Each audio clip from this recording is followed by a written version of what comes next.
great Grand Slam Puma, and I'm doing good. Estella, we got Frecklesensei. Oh, how are you? We're doing fine. Did something happen to your audio? Yeah, I was like, what happens to your mic? I can't be heard. Okay. Oh, there we go. There we go. It's a little weird, but we're doing fine. NXT Awesome. was good tonight. Yes. Today is a special day for me and for someone else for two reasons. The first reason is it is my friend Chris's 30th birthday. Woo! Big 3-0. Yes, and I'll be turning that myself in about 6 months. And welcome to the 30s club. Yes. It goes down from here. Part of that is called the Miami Boys, which is why I have on the shirts, because that's the shadow. And second of all, because 4 years ago, to this date, is when I went to my very first wrestling show. And I've been going since. Fantastic. And ever since then, you have been a wrestling fan in this crazy bubble called wrestling. And if it wasn't for going to any shows, I wouldn't be a part of this program. So there we go. That is fantastic. A lot of stuff going on. It's a birthday, it's an anniversary. That's some great stuff. Do you have any anything to not even combat that, but do you have anything to follow that, Freckles? I don't even know. Didn't you have some breaking news? This is just like a normal Tuesday, except for of course, being with you guys. Being with you guys is fun. But yeah, I'm excited. Like this particular episode had me hyped. Like we've had the whole. Now you can see John Cena on Mondays. To this was just Crash Out Tuesday. This was literally Crash Out Day. Now, I don't know what happened, but today was just National Crash Out Day for everybody. Well, I mean, it's St. Patty's, so some people are crash out after celebrating even if they're not Irish. Honestly, I think Freckles is on to something because today on my job, there was a lot of people yelling and just angry, and I said, why is everyone so upset today? Not realizing it's Crash Out Tuesday. I feel like we need to make that our hashtag for the NXT trio, Crash Out Tuesday, because I feel like I was ready to crash out. Let me tell you something. Last week was Roadblock. I had a great time. I went out there to MSG, and let me tell you what happened as I went there. Guess who was not in the building? Here we go. That's right. JCJ not being there, I was very upset by this. I was highly upset, but it was a great card. I had a great time. It was fantastic seeing Moose and Ober live doing it. I thought, and that match was a lot better than what I would thought because I didn't have high expectations about it, but it was good. Julia and Stephanie definitely had a great match. It was a fun time, and I can't wait to talk about because this episode of NXT is taking place after Roadblock. So, Sabrina, Estella, please, real quick, you're watching Unpopular Review. We appreciate you guys doing that. So, please, however you're watching this, from YouTube, Twitch, Twitter, if you're watching this on YouTube, hit that like button, hit that subscribe button, hit that notification button. Same thing on Twitter. You hit that like, share. That helps us do the same thing on Facebook. All that lovely stuff here. So, Sabrina, please take the floor for tonight's NXT. Well, tonight's NXT definitely gave us quite a lot to see. And we didn't hold back on the start with, as usual, everybody coming in and so much and so forth. And we got started with two of my favorites. We had Sol Ruca coming out with Zarya going against our United States inaugural first ever longest reigning champion in Chelsea Green with her Slagents in Piper Niven and Alpha Fire, the newest member, joining, which they had to give her something since they let her tag partner go. Oh my God, you beat me to the punch. The match was amazing, and the reason why I love watching NXT is because since they're not as big a production as for Raw and SmackDown, there's no machines to put any pipe noises, so you can tell that everything was real. Cheering for Chelsea, cheering for Sol. We even got some United States of Chelsea chants. I was like, let's go. Yeah, I agree. It's great. And people need to stop hating on Chelsea and give her her flowers because she works well in the ring. She works well out of the ring. She does great promo work. She's very funny. She takes whatever she is given and works well with it. And Sol does the same thing as well. And I also want to give Microm a shout out for doing the Chelsea Green intro his way without trying to be like Samantha Irving and still make it sound good. Yes, I still miss that. I ain't gonna lie, I still miss that Samantha special of Chelsea Green. But I will say, I was a bona fide Chelsea hater for a long time. I can admit that. This match made me change my mind of being a Chelsea hater, because not only did my girl literally stepped up and control the entire match, she went out. She did what she had to do, because like I looked at her like she was going to be like the female R-Truth, and I was a little nervous that she was going to be in that spotlight, especially because you had the World Rumble matches where she just was like a rag doll and getting tossed aside and everything. It's almost like when you go to Red Lobster and the only thing that you really wanted was Cheddar Bay biscuits, and then somebody just randomly gives you shrimp, and you're like, yeah, but these biscuits. Chelsea Green became those Butter Bay biscuits for me tonight. That's how I feel about her now. She won me over. It's Sabrina's fault, but she definitely won me over. I love all this. You know, one of the things I've learned working with one Frecklesensei here is that if something goes like, now you like Chelsea because of Sabrina. We were talking about Love Island and all these other things, you blame Shay. So anytime something happens, like, I blame this person. I love that for you. But I do also want to sit here and say, now because you mentioned Red Lobster's cheddar biscuits, which is fantastic, I want them now. But it's too late to be eating them right now, because eating that at 10 o'clock.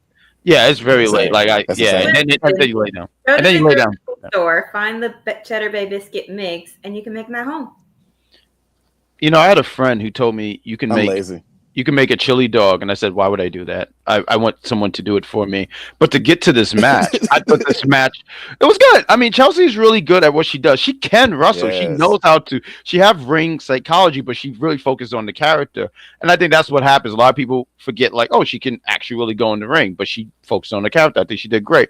Sol Ruca, she's somebody, I remember when I first saw her, I forget how many years it's been, when she first debuted, and I was like, oh, she's really, really good. Now, she could put the stuff in the ring, because it's really cool that she can do all this athletic stuff, but after a while, you're like, oh, you need a little bit more. You need substance. And I think that she's pretty much very, very much grown into a really great performer. So I thought this match was fine. I thought it was great. I didn't expect Sol Ruca to win, but it makes me go and say, one day, Sol Ruca is going to be a great women's North American champion.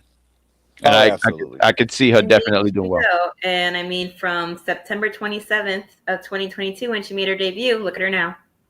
Look at that. Yeah. So, like, I think, and I think also too with this match, it was like a test to see how she would do against someone who's very much established, or someone who got more in-ring experience like Chelsea. So it was fine. And Zari, I'm sorry, I almost messed up her name. It was nice to see her out there, and I would never want to take a spear from that woman.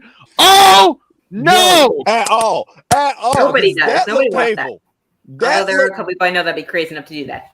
That looked a little painful. Yes, I about to say. Look, listen, people be paying other people just to cuddle. So I wouldn't be surprised that and yes, I tried to look up and research before I became non-single on how to even be a professional color. I still did not find a way to find out how to become a professional color, but I was, like I said, I was impressed. Yes, I would never take a spear. I would never take a spear. The only person's spear that I would take is Moose's, because his is the safest and the sloppiest. But outside of that, please, Freckles, you could take a Goldberg spear. That thing don't even look like it hurt. It's probably the weakest spear I've ever. No, it's honestly the weakest spear in the history of spears. The reason why I say no is because I forgot who it was who said who just hated. No, it was Bret. Bret Hart said it himself. He was like, a spear from Goldberg is really dangerous because he's not safe when he does it. Now with the jackhammer, apparently he's more safe, but there's nothing safe about this man. His spears is 100% unsafe. Please. I'm not taking let me tell you something right now. I'm not taking this. I would have just stood there and took it, and I wouldn't. Spears a hug is crazy from Jeff. Jeff said Edge Spears a hug. Edge is not as intense. Like Rhino, I mean, I don't think he causes a spear, but it's a gore. Yeah, but it still looks. I mean, and if you look at that one gore if you ever look at that one gore he ever did on The Rock, it was like the best gore ever flipped back. I always thought that was really cool. So yeah, but Zarya has a really deadly spear. What else do we have here on this show? Well, after we had all that happening, we had Javon in the locker room chatting with Trick Williams. He comes up to him backstage saying like he understands what he means now with everything that's been going on with all the shenanigans. And then Trix is skeptical and says there's no we or our. I'm just trying to get my title back. And he tells Javon he ain't going to be champion. He never going to be champion, and storms off. And I was just like, boy, he understands everything of what's going on. And you just tell him to yeah, what the hell was that about?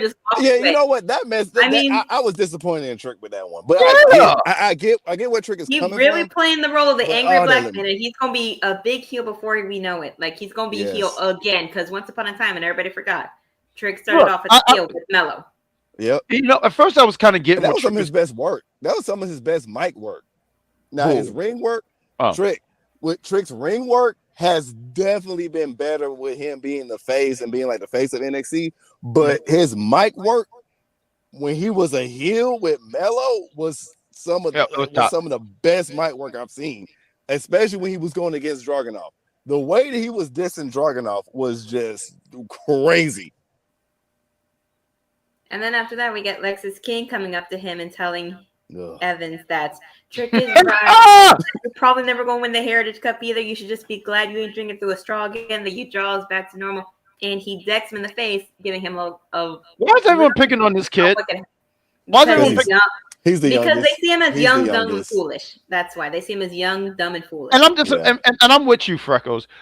You know, this whole stuff with Trick. At first, I was all like, I get it. You lost your title. You're trying to have a little bit of edge. Right. But when you have what's up, Mad Dog? What's going on, Matt? And we should get into these comments. We're gonna highlight these comments. I just want to finish this thought here. I was with Trick. I was like, oh, I get it. You lost your championship. Right. And you're upset about this, but you're taking it out on your boy Javon, who I don't want to say looks up to him like, oh, that's my hero, but I was like, yo, he was kind of saying like, what up, Unc? And you just treating him like this.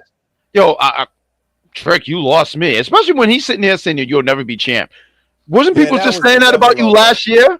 People were saying that last year about him. Wild. Well, let's get into these comments real quick. We'll start from apparently from all the bumps and everything that he's taken. I think he's forgotten that magically all of a sudden. Right. Well, I think it even goes further back. Like I think what Trick is, my best friend that I got into this business turned his back on me. Then I get the title, and then I got a whole bunch of other people targeting me and everything. So he's over it. He's at that moment where he's just like F everybody. But Trick, come on now, you cannot just be alone. Even Cody Rhodes, damn it, had somebody in his corner. Like you gotta have somebody. You just gonna have to have somebody, especially in NXT. Because you don't know who the fuck is gonna show up. My bad, I forgot we PG now. We don't know who is gonna show up. When the fuck did we become PG? We can still swear. It was in the group chat. He said. I think we should. You know what we can do? We could say if we say the F word, we can have a limit, and we'll have 3 times. You already used one. I did, and that's fine. So we'll have a limit on the amount of time in the swear jar whenever we say a swear word. So I mean, I can't find my my swear jar is right here. You can't tell I cleaned the whole background. This side, you just can't see it. Oh yeah, it's right all the way right there. So we put it there. But let's get into the chat. We got George. George is always the first one in here. He says, "How's everyone? It was always great to see you, George." Not really. NXT was pretty great tonight. No, because George always tried to start stuff with me, like right here. As soon as he saw put JCJ, and I knew it right here.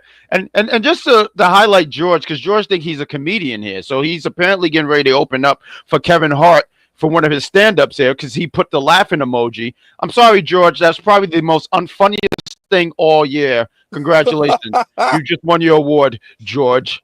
He did. He said Stephanie Vaquero looking good with both titles. We're going to talk about her a little bit later. Yeah. Jada Parker, I'm sorry, but Jordan Grace is going to cost you and the two of you are going to have a match. I don't think so. I think I don't think they're gonna have a match, but I think definitely Jordan is gonna cost her.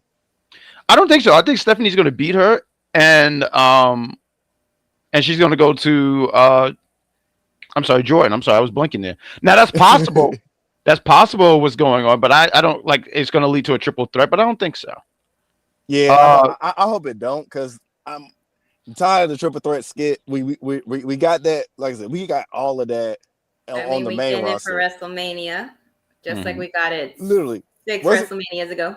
WrestleMania is about to have like at least 3 to 4 triple threat matches, because goodness, like the women's match, triple threat, Roman versus whoever the hell he wants to go against is going to be a triple threat. Yeah, it's just too many. Yeah, it's too many triple threats. Just the creative is running out of ideas of how to get these people into WrestleMania, and this automatically go through the default thing, which is make it a triple threat. Yeah, like leave the triple threat alone. I get that, you know, wrestlers stick. I get that's how you can put people on the card, but if I was creative and how I would do the CM Punk, Seth, and Roman, I would make CM Punk the greatest referee. For what? For Seth versus Roman. I would have Seth versus Roman doing like some type of big ass stipulation, like a last man standing or something, because this feud has been brewing. And plus, Roman has never beaten Seth one-on-one clean. Exactly.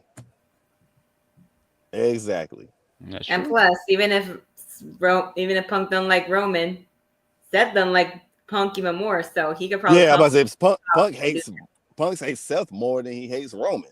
So, and we still don't know what the hell was the damn offer. What was it? Like, what was the deal? We still don't know what was the deal. We'll find out one way or another. But, what we got next? So after that, we get a quick discussion with strategy with the D'Angelo family for their 6-man match tonight. Yes. And Stacks tells Tony he wants him to stay in the back for a variety of reasons, and it kind of seems like he's not going to agree to it, but then he says, now you're thinking like an underboss. I'll stay in the back. And then we get Stephanie making her entrance. She's on the mic. She says, it's difficult because English isn't her first language, but wrestling is. She could have gone anywhere, but she came to NXT because she wanted to make history in the best women's division on the planet, which she did. And last week, against one of the best, she proved why she is La Primera, the first. And she says that I invite whoever in that locker room is brave enough to look me in my eyes and say, I want a match. And then we get Jordan Grace in, I'm sorry, but whoever the stylist is back there, what the hell were y'all thinking? You know what that was? I don't mean to interrupt. No. This is what she looked like. She looks like a Bratz doll. Like if they made him super muscular and put on one of those tiny ass crop tops, the tiny ass skirt, and then put on boots that don't make sense with it. I'm just like, what the hell were y'all thinking? Sabrina is cooking. Giving her one of those tops that looks like her right boobs. Now. Listen, I felt like y'all should just given her one of them tops that looks like her boob's gonna pop out and some long pants, and that would have been better versus this monstrosity. Like, what the hell were y'all thinking with this one? You know, it looks feminine. It's not working. I saw a lot of people coming in and kicking her ass. I saw a lot of people putting in the comments, and they were putting so there's a video where she says, "Hi, this is Jordan." No, this is Jordan. I guess it's supposed to be a SpongeBob reference. It is the Patrick reference because oh my god, the top and the bottom. Yes. No. See, right there. Right there. What Jeffrey's saying. Because I didn't get that either. I was like, I didn't get it until George actually said something. I didn't catch it. And I love me some SpongeBob references. Right. I did not get that.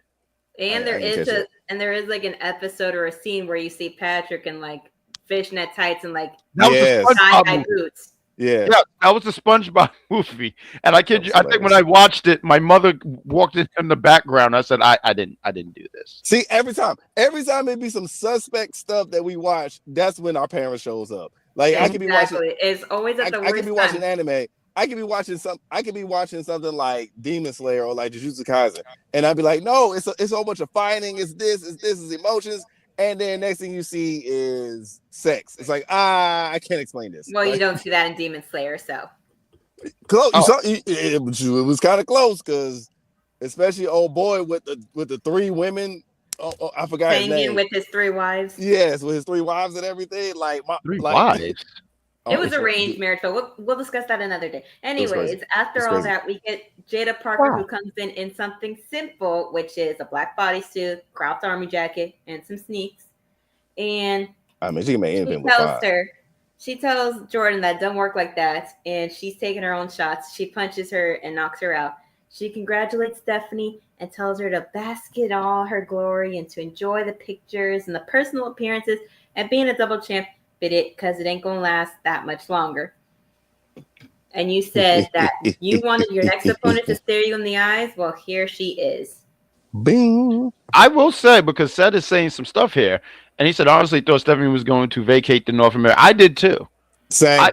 I didn't think that they were gonna. I thought. Well, I mean, based on what's been said of why. Thank you, Charmaine.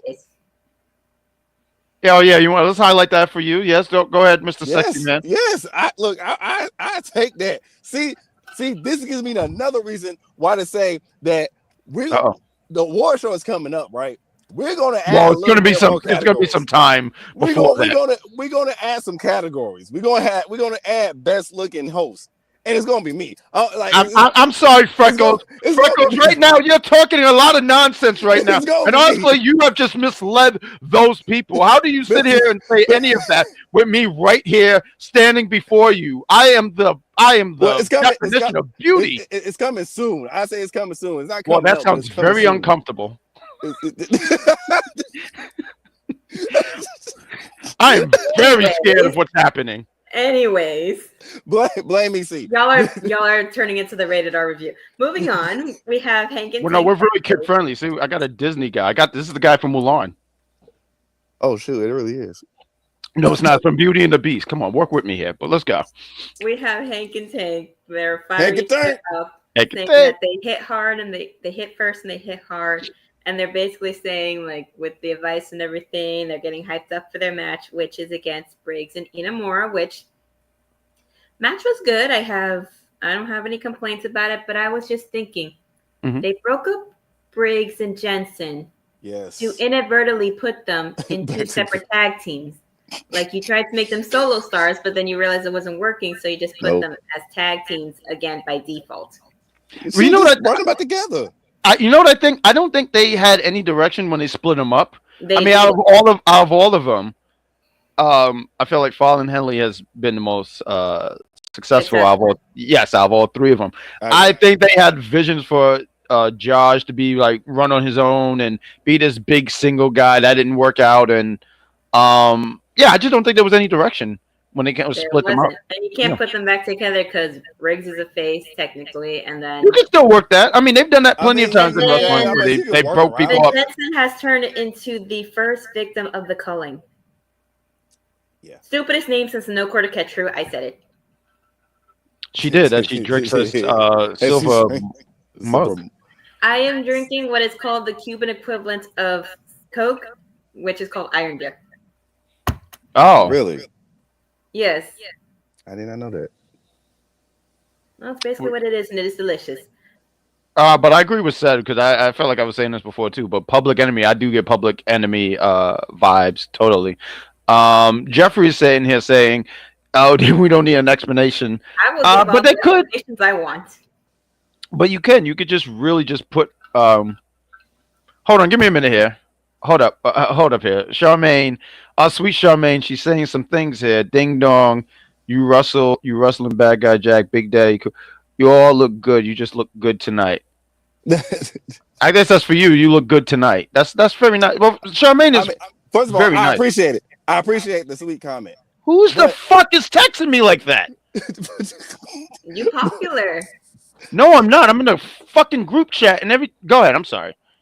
No, I don't blame you. That's why you mute the group chat. Wait, what kind of pants are those? Oh, those are tiger pants. Oh no, these are Ninja Turtle pajamas. Oh shit. They look so far away. They look like tigers. So that's what fucked me up. But I saw the green. I was like, wait a minute. But anyways, with all that, via the diving splash onto Tank, Briggs and Inamura get the W. This was fine. I mean, I don't think it's anything to drive home to. I think they're trying to put some steam behind Briggs and I'm sorry, what's Even this gentleman? Yeah. So I think that's really it. I mean, his finish is nothing. I'm not gonna say, oh man, it's so special, but it's supersonic red I saw bubble, that baby. too, yeah. But he has like this. It's like a frog splash, right? Because he just does like this and then just splashing. So I just basically.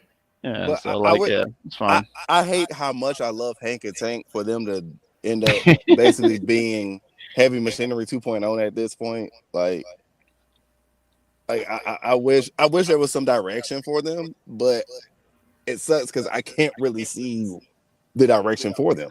You know what you know what I kind of feel like they're in this bubble, like how I feel like with Malik and Idris. Yeah. Where you have like these guys that your favorite, but I don't know if we're because there's a story you could tell with them too, even if you don't like them. There's a story they can have that underdog tone to them. Yeah. But but outside of that, I don't, and that's my other problem is that I could put them in the underdog role, but then it's like, how long can they last with that? Just always being the underdog, always being until it just fizzles out. Because like, of course, the NXT crowd, we gonna love, you know what I'm saying? NXT crowd will show love all day, every day. No, they do. Almost anybody, unless you just really, really, really just trash. Like unless you have to be like you really have like let's be honest, you really have to be really trash. Because even Mandy Rose had got like the standing ovation of a lifetime when she first showed up at NXT. You do realize a good portion reason why that was, right? Oh, my motherfuckers is just horny, but that's my point. That's my point. like people just be horny, but still, like she even got a big pop when she came back with her whole trio and everything. Something about women in trios just does not work at all because at least one of them is not going to last in the E. I don't know why, but staring at you, Triple H. But yeah, I agree. It's one of those, I don't know where to put them, but I still like them, but I still don't know where to put them. Fantastic. So before we go any further, we have commercials. We're going to play a commercial, and then we'll get back with some more NXT. So we'll talk to you guys after this commercial. Money. But Ricochet behind the scenes, somebody interviewing, he's total dog shit. With nobody interviewing, he's total dog shit. With him in the ring, he's total dog shit on the microphone. Like he's just dog shit when he's talking. I'm pretty sure he probably is dog shit, dirty talking to Samantha Irvin and that. I'm pretty sure he's just dog shit altogether. Just opening his mouth. That's all. I agree. He's annoying at this point. He is. The fact that he thinks he can out-talk the Miz is just, I'm sorry I have to bring that up, but this is like the biggest thing on my mind for tonight's episode. The think that he thinks he can out-talk the Miz is just crazy. I guess the best part about it is that Brian Cage goes, who dies? Everybody. Who better? Nobody. I'm like, damn, that's kind of catchy. I like that shit. And then walk out. I'm like, oh shit, this shit just got good. And then you guys leave. I was like, okay.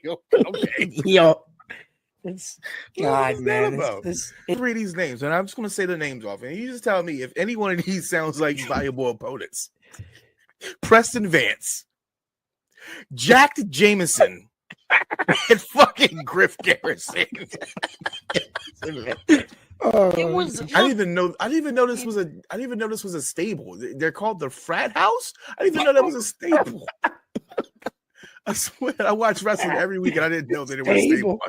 They have a stable named the Frat House. What the hell? God, it's just, oh my God. Okay, I can't. Sometimes so it's Tony Khan. I just can't understand the man's decision making. I just don't understand it.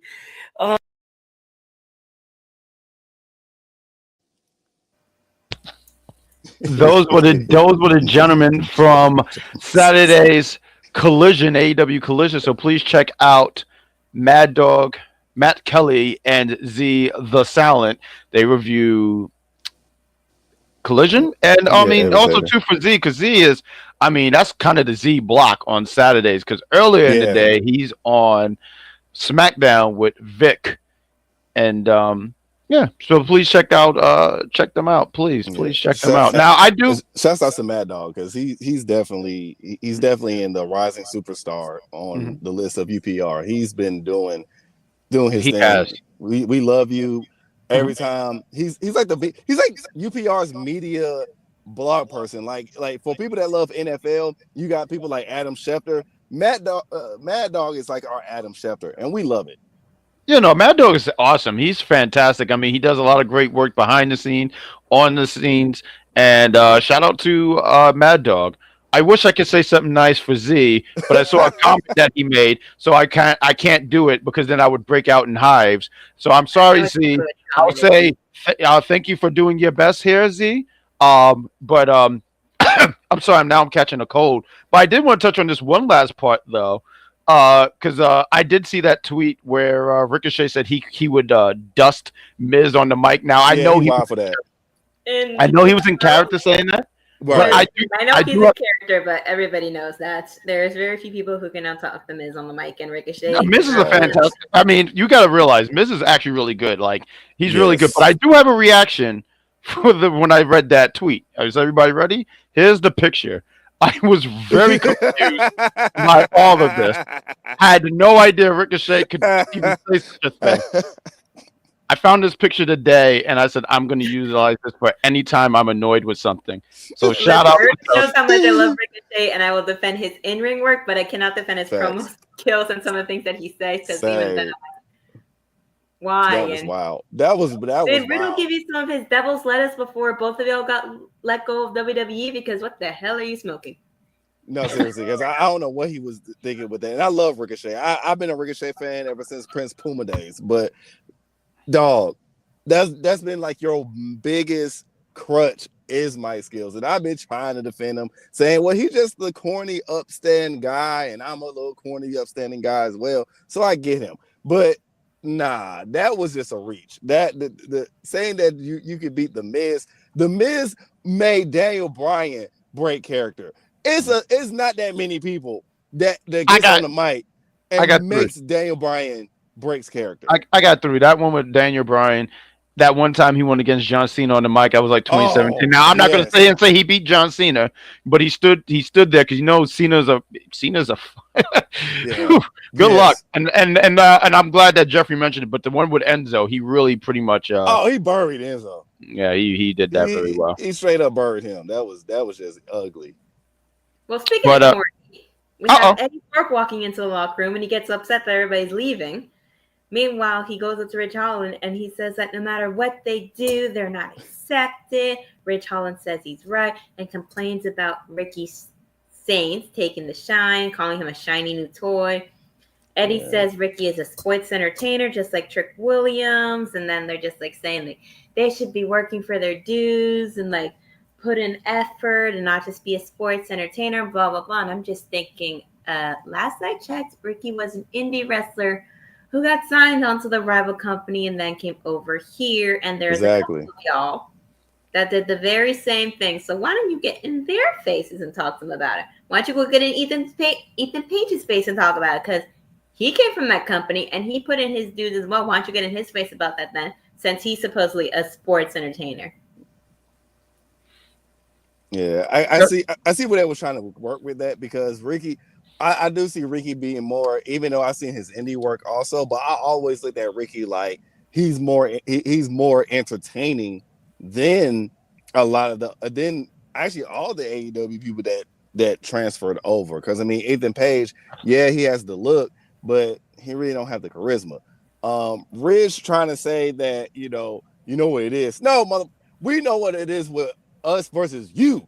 We it's a difference. Nobody likes you. Nobody will ever like you. People will only like you when you're acting fun. Yeah, look, we tried to forgive you for the whole Big E thing only because Big E told us to forgive you. But outside of that, Ridge, you was the third man to that whole Brawling Brutes because it was always Sheamus up top, and then we all knew Pete. You better not call him Butch, but we all knew Pete was here. Ridge, you was just a muscle. You was just the enforcer. You was just there. And speaking of being there, we have the D'Angelo family going up against the newly named faction in the Culling, which, again, stupidest name since No Quarter Catch Crew. And I mean, it's definitely a dumb name, though. Match was good. I mean, they didn't even hesitate. They just went at it. And I mean, out the gate. So the reason why it happened the way that it did, that I had a feeling some shenanigans were going to ensue with Tony D being backstage. He was watching from backstage, seeing everything, being happy and proud for his family for taking care of business themselves. But then we get the newly named Dark State attacking them because they don't like anybody in NXT because they don't like the roster. Basically, they just want to attack everybody. Just freaking crash outs. It's just a group full of crash outs. But via the Argentine DDT from Vance onto Luca Crusifino, the Legal Beagle, they take their win as a faction for the where the who? The Legal Beagle? I never I heard Joseph call him that. Vic Joseph? Yes. Vic Joseph came up with that? Beagle. Yes. Holy smackaroonies. What was that? I guess the nickname for him, since he is their legal man in the family. Like the one that works in the legal side of things. It's hilarious. Legal Beagle. I honestly see how do I apply to be a commentator? Because at this, you know what we can do here. Now, hold on, Freckles. I think we could do some magic here, real quick here. Now I know that we're gonna have a league thing being prepared soon called the 2K25 League, and I think me and you calling down the action could be something magical. Yes, you could be. One of us would have to be JR. I don't think that's something. We'll figure out how we'll do this. We'll figure that out. But yeah, one of us definitely have to be a JR because I have hats. Crazy. I'm gonna wear one. I have hats. Hold on. See, I'm not really a hat guy. Just people just give me hats.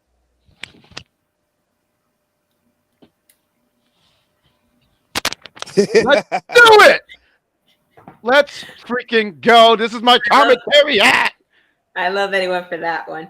But after all that, we get Ava Raine confirming with Stephanie that care about her title match with Jada when Fallon Henley keeps coming in demanding her rematch for like the 5th time. She's like, when am I getting my title rematch? It's my turn. When am I getting my title shot? Et cetera, et cetera. And then Stephanie does in 5 seconds what it took Ava Raine apparently over a month or so to do, which is shut her up by saying, give me the match.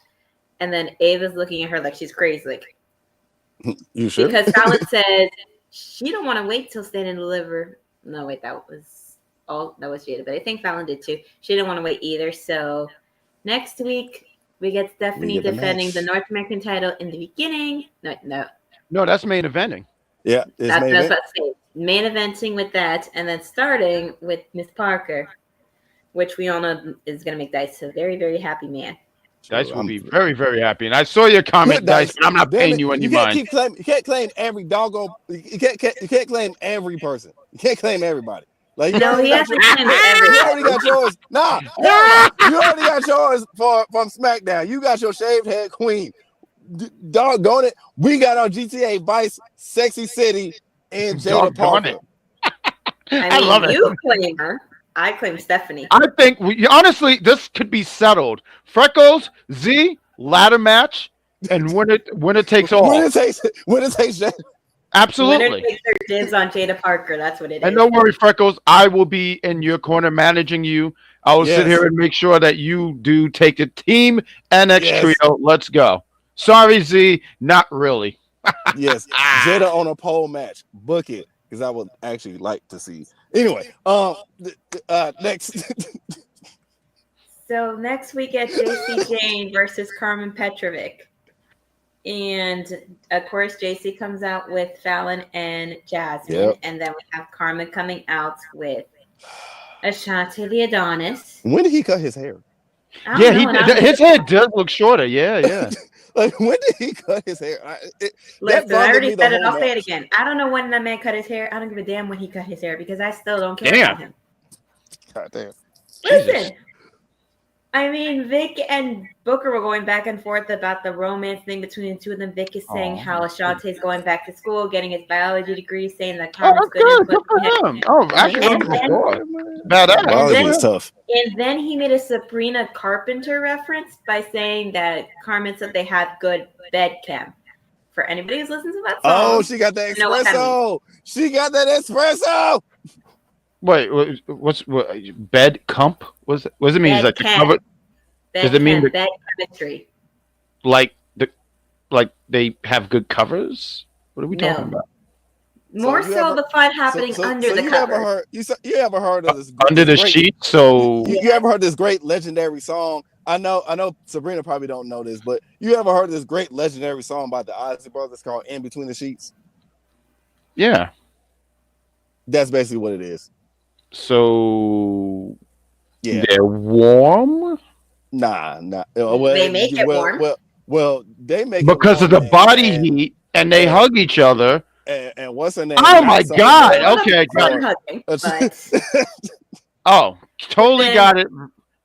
But then Booker also makes comments that like Ashante's a player; he's gonna break her heart, and I'm just like, yeah, at some point that's probably gonna happen. He's probably gonna break her heart, and she's gonna be like, "What the hell was I thinking?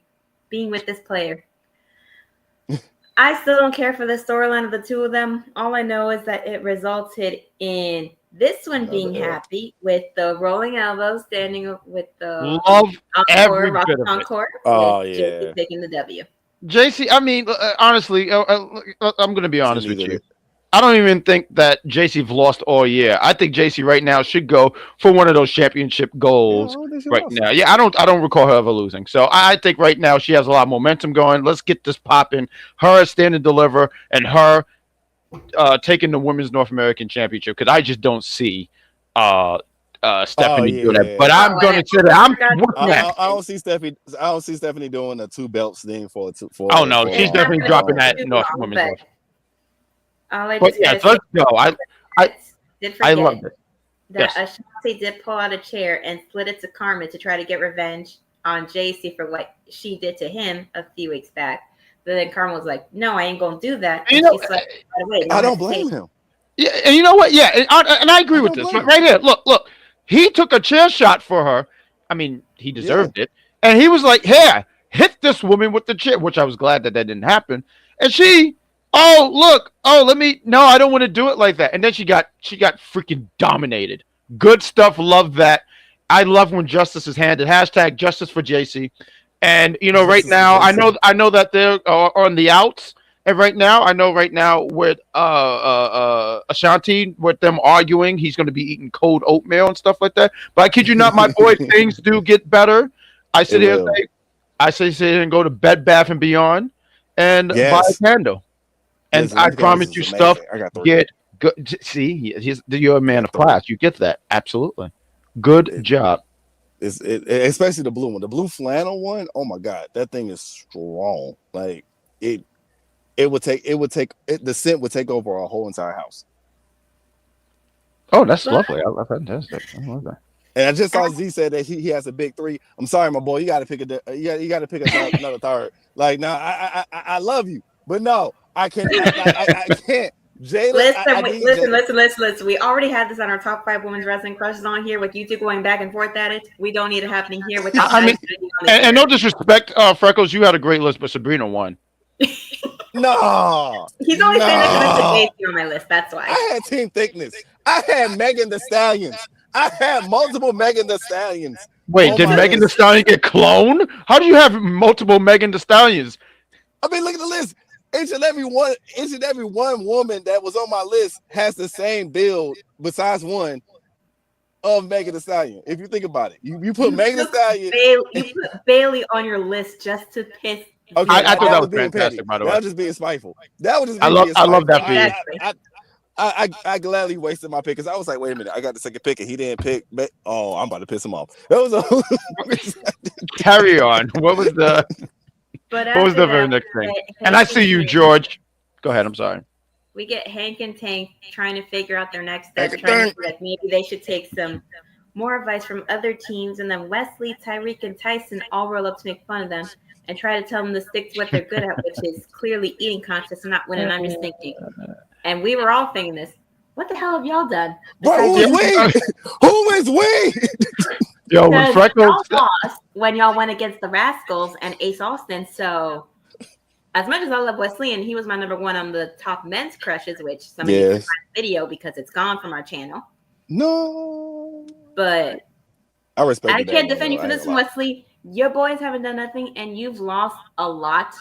The only time that you probably won was when you went up against your partner by yourself once. Basically, that was it. That was the last time he actually even won. No, he beat he beat someone recently. I forgot who it was. It was just literally just recently before he faced someone and he lost.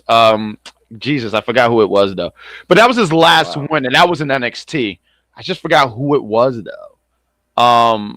It was some guy. It was some guy, and I can't think of it. I'm sorry. Go ahead. I'm the best. I'm just like, who is we? Because are we speaking French now? Like, shout out to Party Next Door, Party at the Party playing with his nose now. But who is we? Because I have not even seen them to really even wrestle one. I only see them in the background in the locker room, hanging around with Wes Lee. And I mean, I get it.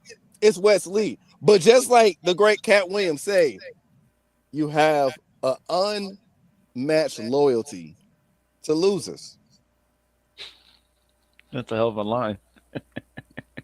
So then we get Jada Parker cutting a promo about how she's going to win the NXT championship the next week and going into Stand and Deliver, saying how she's not going to wait, so on and so forth. And you can see Carmen and Ashanti in the background arguing while they're walking away. It's Carmen's fault! We're not getting into that, but... It really is. It's Carmen's fault. We can get into that later, so... I'd rather burn my hand later. But what else we got here? We had Ricky Saints go up against Ridge Holland. That was crazy. This match was good. I enjoyed it. Huge? That's it. Yeah, is that Greek? I think that's Greek. What does that say? York? Yeah, he really typed that bad. But that's what he said. Yeah, he said you have an unnatural allegiance to losers. He said that to Shannon Sharp. Mm-hmm. Yeah, that was horrible. Which is kind of true because why in the hell, Shannon? I know this is a tangent, but why the hell, Shannon, are you interviewing Andrew Schultz? Have you not learned from Kendrick Lamar? I'm about to do another bar from Kendrick Lamar. He literally said, "Let no white comedian trash a black man, black woman. That's law." Why are you interviewing Andrew Schultz? Anyway, take the floor, Sabrina. But I mean, match was good. They definitely gave quite a show. We got some Ridge You Suck chants in the middle of it, which I enjoyed. I mean, with the Rochello, Ricky gets his first singles win in NXT. That's fantastic. Yes. You know, it's great. I mean, they know what they got in Ricky. They wanted to put him out there, and it looked like also too he's going to be on Stand and Deliver because right after that, I think it was a little bit after. You know, I think we could all tie it up. He's getting interviewed, and what they call it, the calling. Which we will discuss that and just the calling. No, just wrap it all in one. You could just wrap it up in one, and just I mean, because it looked like that's the direction they're going in, and with him going for the North American Championship. But please take the floor. So we get a little hype reel that we're basically getting a roast for WrestleMania with some comedian being the host. And right here. Thank you, George. It's I don't even know who that is. Tony Heathcliff. I have no idea who any of these fucking people are. I did not know. I had to Google him when I saw that announcement. I literally had to Google him, and I still don't know who he is. I have to Google. I don't know either. But we get the four men that have been attacking random faces in NXT, which is the Dark State. And they complain about being expected to wait their turn. They're reshaping NXT how they like, and they feel like they haven't made enough of a statement. We're going to run back to cause some more chaos because we don't like the landscape of the roster because they're bored. And all I got to say is, one, I don't like that. I don't like the name, but I don't like the name at all. But two, all I'm going to say is that they want the smoke. They want the smoke, and I love it. I love every single bit of that promo. Only because I just love me a good crash out. I love me a good crash out.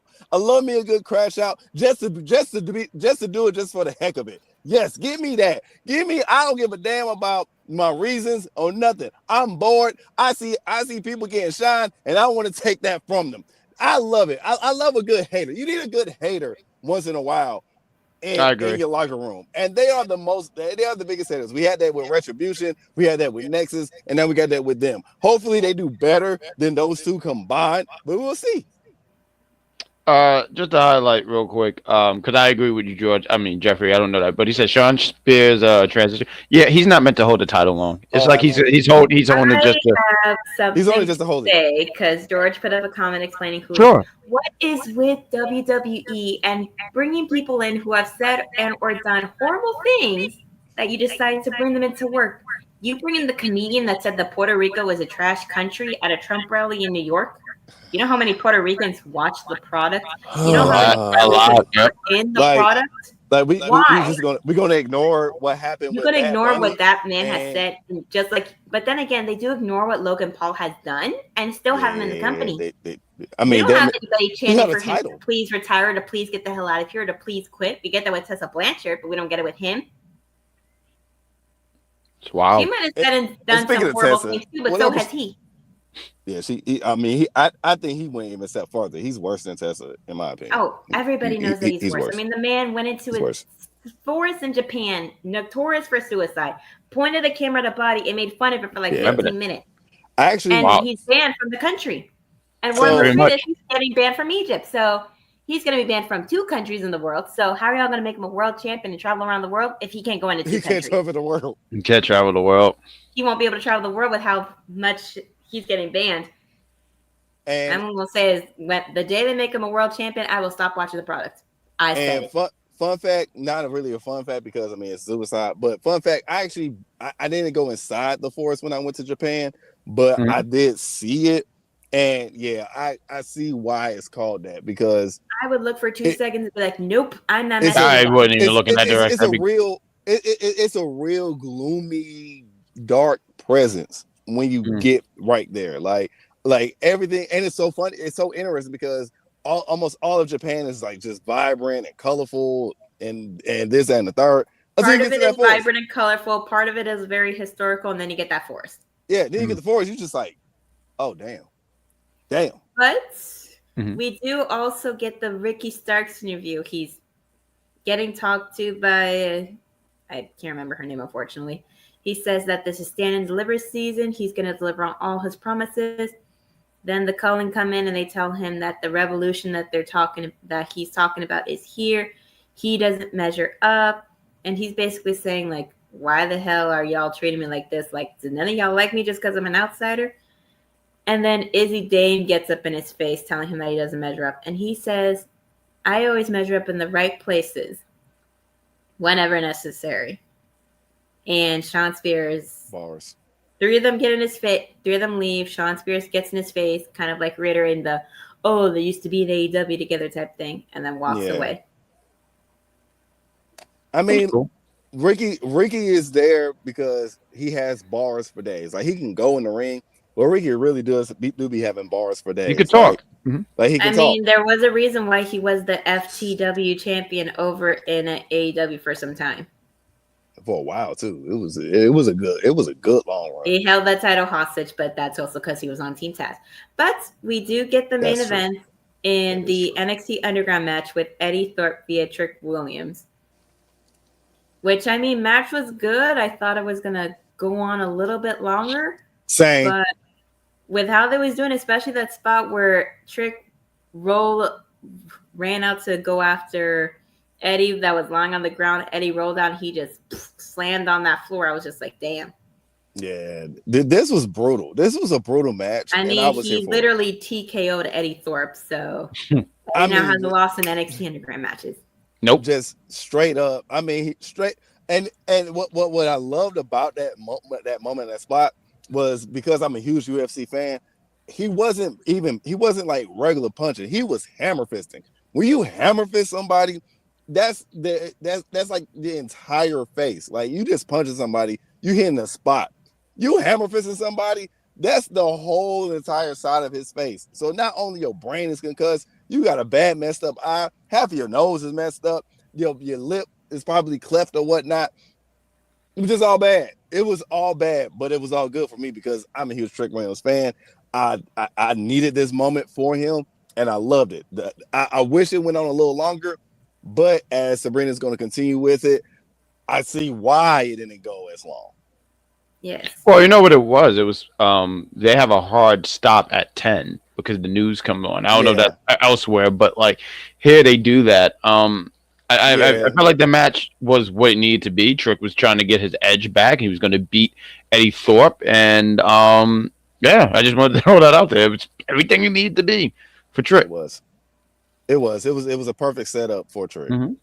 Yeah. But after the match, Trick gets a mic, tells him to cut his music, and he calls Oba Femi's punk ass to come out to the ring. And that was a big black man to be saying that to.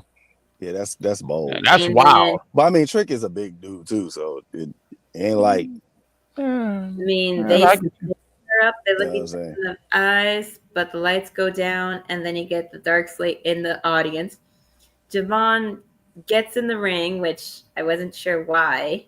And yeah, I was shocked about that one. He was trying to tell them about these dudes because he got jumped last week. He was like, yo, these guys are right here, bro. Pay attention to this. He was trying to this actually upset me because Javon, you know, like he's giving them the heads up, like these dudes are getting ready to come in the ring. They're probably gonna jump you.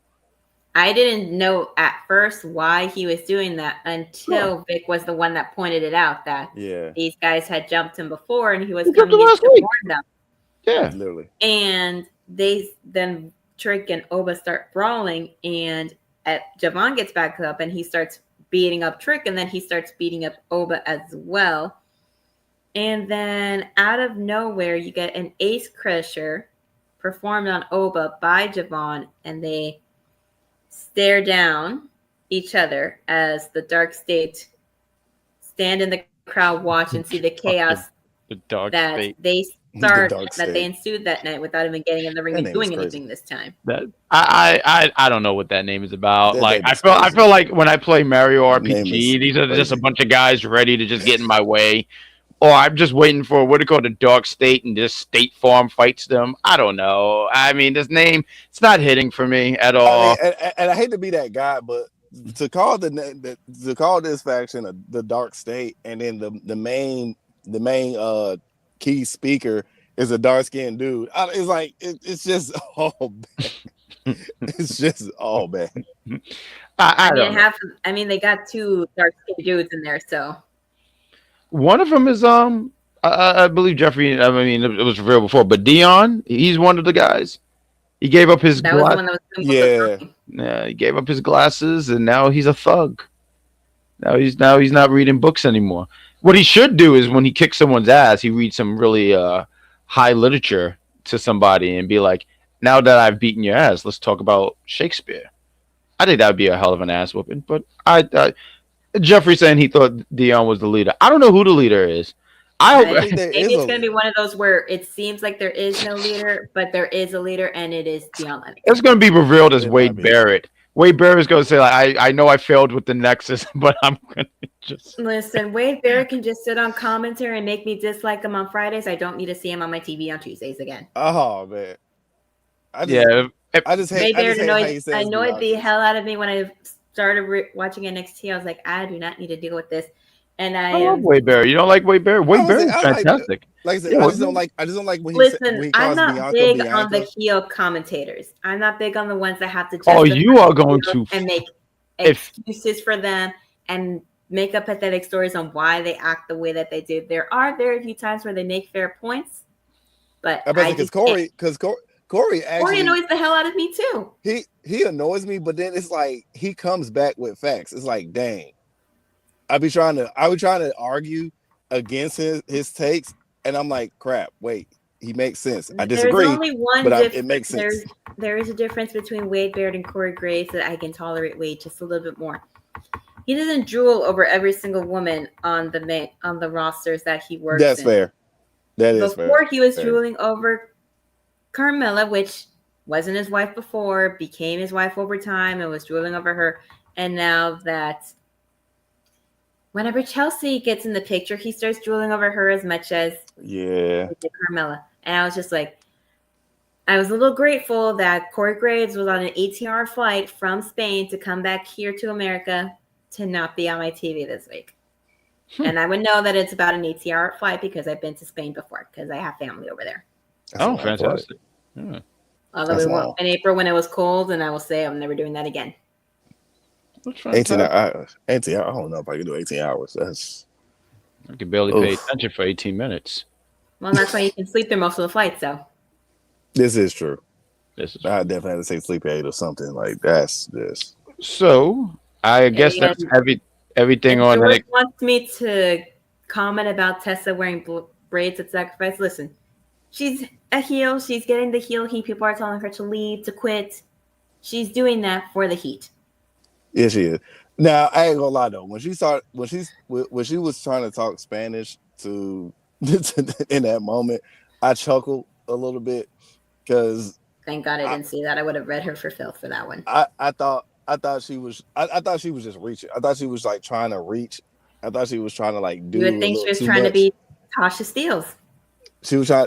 I thought she was trying to do too much. But overall, it sucks because I like her in-ring work. I do. It's just when she speaks, it's like she's trying to make this, I'm really a good person campaign. And it's like you don't have to always try to go for the I'm a good person campaign.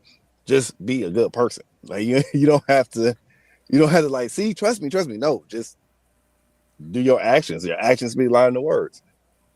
Okay, I gotta ask, who's this? I don't know. Okay, we have Tony Clown, but that was Chinese. That's crazy. Yeah, that's why I was utterly confused. I feel like we pick up some interesting people here. But that said, we're internationally known now. We're international. That's fantastic. We've gotten a few international fans here and there, and George says that Booker T drools over Stephanie. Mm-hmm. Oh man, yeah, he does, but he drools over her more when she does the push-up move. I think that's even worse. Because I know the noises he makes the camera worse. Angle. I remember they did it on purpose. It's reviews. Yeah, I remember on Threads they showed the camera angle, and like he's just like, yeah. I saw that, and that was at I think that was last week, and they showed that because you actually see him. You don't hear it, but you could. It's almost like you could see it. If you see it and you can't hear him, you could still hear him. Yeah. But with that said, I mean, I think that's pretty much NXT. Let's wrap it up here. So, Sabrina, you want to tell people like where people have other shows and all that stuff? Yes, so on Mondays you have the Mike Knox show at 6 p.m. for the intelligent wrestling fan, followed by the Raw review after Raw is over on Netflix. The NXTrio on Tuesdays after NXT, AEW All Elite Women and Friends review, Top 5 and/or prediction shows on Thursdays. Then you have the SmackDown Penitentiary every Saturday at noon with the Z is Silent and Vic the Mark, and then AEW Collision after with Mad Dog Kelly and Z pulling a double. He is pulling a double. Z is pulling a double. Z is pulling a double. He's like indie wrestlers that work 2 shows in the same day, which that man works hard. He does work hard. And also, too, I'll take over for this part. There's also stuff for entertainment. Tomorrow, me and the trio, we are going to be talking about Daredevil. So right after this, I am watching Daredevil. Great show here. There's also, what do you guys, the Wolfpack, right? What do you guys reviewing, Freckles? So we're finally on the last, and people are going to be surprised about my take, but a lot of people did not like my Superman movie takes since we've been reviewing Superman from the very first one back in the 70s to the last one, which is the one that came out in 2013, which is Man of Steel. So this Thursday is the last one. And after that, we are doing one of my favorite franchises. What I say, and I'm going to say it again next Thursday. I'm going to say it again. I'm going to keep on saying it, that this catapulted the MCU. Yes, we are doing Blade. We are literally doing all 3 movies of Blade. Now, we know that Blade 3 was trash, but we are reviewing Blade. We're going to do the first Blade next week. But this week, catch us. It's gonna be me, Vic, and Mike talking about Superman. Yes, the most now he's not the most, but for the longest, he was the most popular superhero of all time. Is actually been eclipsed by Spider-Man, thanks to all his movies and his animated shows. But we're gonna be reviewing those. We're gonna be reviewing Superman. Y'all already know my personal take on Superman. Y'all already know my personal take on Batman. He's just a Batman superpower is white privilege. Superman is just a clean cut guy, and I just could never really feel him. But catch us out on Thursday because I got a hot take. I got a super hot take that everybody's gonna be shocked on Thursday night. I was just waiting to see if we were going to have to put this up for a fourth time. I was ready for it. Great stuff, Freckles, and I look forward to that. The challenge is also on tomorrow. That's around, I think, like around 9-ish. I want to sit here and say, so you can check out Mike Knox, Shay Sawyer, and Cactus Katie. Also, you have the Federation. They're on Tuesdays, I want to sit here and say. I'm not sure what movie they are reviewing, but they are on Tuesdays. They are back in action. And also, check out Mike Knox and his lovely wife, the husband and wife show. Yes. I'm not too sure. I want to say it's on. I want to say it's like is it on Mondays? I think it's mostly on. I think it's on Tuesdays. I think that one's on Tuesdays. But I'm not. I could be wrong. But I know they. Please check them out. I mean, if you hit that notification button on UPRE, you will know. So please check that out. Full Metal Jacket. I promise I know how to read. I feel like I have embarrassed myself. That movie was actually good. That movie was. So we want to thank you guys, and the husband and wife show is on Thursday. Gotcha. Thank you. And they'll be doing Raising Cain, Raising Canaan. I need to actually catch up on Raising Canaan. To be honest, I ain't got Stars app, so I'm gonna have to go back and get the free trial. Yes, I'll be doing the free trials and little promo trials where you get $3 for 3 months and all that type of stuff. That's me. I'm the type of person that would create an email just so I can get a free trial or something. I have 5. Hey, listen, there ain't nothing wrong with that. That's all good. But also too, I know we all have our own little separate thing that's still part of the UPR universe. So Sabrina, Estella, it's always great to sit here and tell because you do such great content on YouTube. So please, madam, take the floor. Well, you can go to my YouTube channel, The Unofficial Camera Woman, where I go throughout Central Florida and occasionally South and put up videos of the matches that I go to watch. And I did put up a show from this past weekend that I was a part of. Even got to see and meet Lexus King and his girlfriend, and I watched her wrestle in the ring for the first time. So, probably from my fellow Cuban wrestler. Nice. And I mean, Lexus got some taste. I mean, it's like a picture that I found that a relative of mine posted to be funny said, "For God to create perfect people, and so He made Cubans." Oh, that was lovely. All right, okay. Okay. Oh, geez. Let me brag. You're allowed to brag. You get 2 snaps. You get 2 snaps for that. You get 2 snaps for that one. I mean, my snaps. If I would have to get up and you can hear my hip. But either way, Freckles. That's what happens when you talk. Well, that's what happens in your 30s. I'll be there soon. So. No, he's actually lying. In your 30s, you'll be fine. You'll be quite well. Trust and believe. Once you hit 35, then it's a wrap. But I need you to take it easy here because I'm going to be 37 this year. So please take it easy because you've already made me feel like I fell off a fucking mountain, Freckles. Freckles, tell these people where they can find you because you have just got me all the way fucked up. I think I've abused my 3rd fuck. I don't know how many times I've said fuck, but I think it's over 3. That was like the 5th one at this point. But holy fuck. Cares? But thanks. But so you can catch me on Twitch. I know I've been MIA a lot because a lot of personal things, but with WWE 2K25 came out.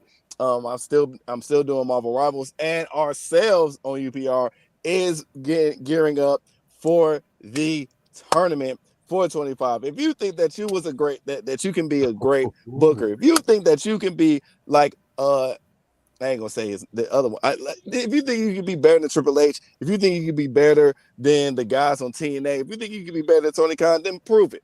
Prove your worth in this tournament. I mean, you're just gonna come in the 2nd place because I'm gonna take 1st place. But still, please go and like I said, subscribe to my Twitch. I'm trying to reach affiliate. I am literally 3 people per show to watch to reach an affiliate status, and that way I can get paid. So So with that being said, we'll be doing Marvel Rivals. We'll be doing mostly WWE 2K25 because I am stressed the fuck out when it comes to the island mode and the island of relevancy. It is killing me. It's killing my pockets.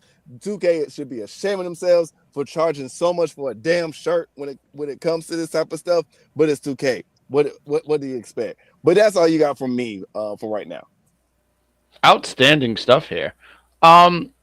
I don't know if I could compete with all that stuff, but that's great stuff there. Oh, please, you got one of the most successful podcasts. I mean, it's a little right fun. now. It's a little fun podcast. It's called the Big Pot 30 Podcast. It's we're gonna record. We took a little bit of a sabbatical, but we should be back this Sunday. We're gonna probably record on Sunday, then put it out for Mondays for your lovely ears to listen. Me and one Shay Sawyer, fantastic. I did want to tell a story. I do not mess with what's it called, GM mode. I remember one time I put on a really great match. I got like a bad rating, and then people left. As a matter of fact, when people left, I said, "Fucking go! I don't want you." It's the worst. I said, if I had a penny, I'd throw it at your kneecap. But I got lucky. I did get lucky in this, but this is the first time I ever got this lucky on my GM. I was able to draft not only Roman Reigns, I also was able to draft Bianca. I was also able to draft Jade. I was also able to draft, like I was drafting like blue chipper all-stars in my first 5 picks. Now, were they expensive as hell? Absolutely. These people cost about $200 to $300K. You only get like a $3 to $4 million budget, and you need a 12-man roster in order to do pretty decent. All right. It was a lot, but yeah, the GMO is fun. I have not finished Showcase yet. I'm on the Rocky Maivia part, not the Rock, but Rocky Maivia. But shouts out to Paul Heyman because the way in every single Showcase match he describes each family member, and they go back. I mean, they go back. They go back to the head shrinkers. That's how far back they go. But the way that he talks about each and every single wrestler in the bloodline has just been amazing. Roman Reigns himself doing the island and being that spokesperson for the island been amazing. I hope they keep it up. I hope this catches on. But 2K, come on, man, stop it.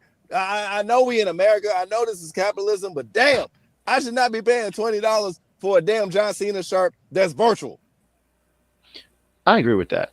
And with all that said, I think we're just gonna let me plug these things real quick, and we're gonna call it a show. So you see all the stuff here. Subscribe to our Facebook, our YouTube, our Twitter, our Instagram, our Twitch, and the Patreon as well. That would be fantastic if you join our Patreon. It helps us out. It helps you guys out. And I think that's pretty much all of the plugs here. So with all that said, we're gonna hit this outro, and we'll see you guys next week for NXT. And tune in tomorrow for the challenge and AEW Dynamite right after Dynamite goes off the air. So thank you guys. Have a great night. And don't do drugs.